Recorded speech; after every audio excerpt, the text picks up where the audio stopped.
বান্দা যখন সেজদা দেয় তো আল্লাহ তাআলা ওই বান্দা মহব্বত করে পিঠে মাথায় কুদরতি ভাবে আল্লাহ যেন হাত বুলায়, হাত বুলায়, আল্লাহ যেন মায়া করে, আদর করে। আনিস আসছো না, আমাকে সেজদা দিলা, আচ্ছা উঠো, ইরফা রাসাক, তোলো মাথা তোলো, বসো। তো বান্দা বসে, তো আল্লাহ তাআলা বলে আচ্ছা তো আর কিছু বলবা? তো বান্দা বলে আত্তাহিয়াতু লিল্লাহ ওয়াসসালাওয়াতু ওয়াত-তাইয়্যিবাত। আল্লাহ বলে আচ্ছা আমার প্রশংসা করছো, ঠিক আছে, খুশি হলাম, আর কিছু?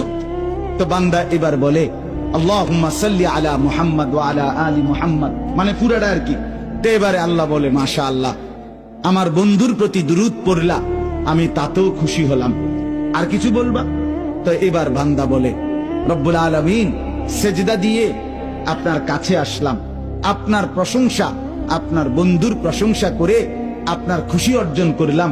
এইবার আমার মূল চাওয়া আছে, আল্লাহুম্মা ইন্নী যালামতু নাফসি যুলমান কাসীরা, আমি না বড় বেশি নাফরমান মাওলা, আমার গুনাহ অনেক বেশি, আমার পাপ অনেক বেশি, আমি খুব বেশি গুনাহ করেছি, আর আপনি ছাড়া আমার মাফ করার কেউ নাই।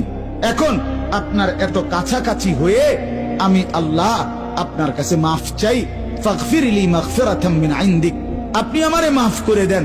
খোদার কসম, রব্বুল আলামিন বলে দরজায় দাঁড়িয়েও যদি কোনো দুনিয়ার কারো কাছে, কোনো ব্যক্তির দাতার কাছে, দুনিয়ার কোনো দানশীলের কাছে দুয়ারে দাঁড়িয়েও যদি কেউ হাত পাতে, সে তো তাকে ফিরায় দেয় না।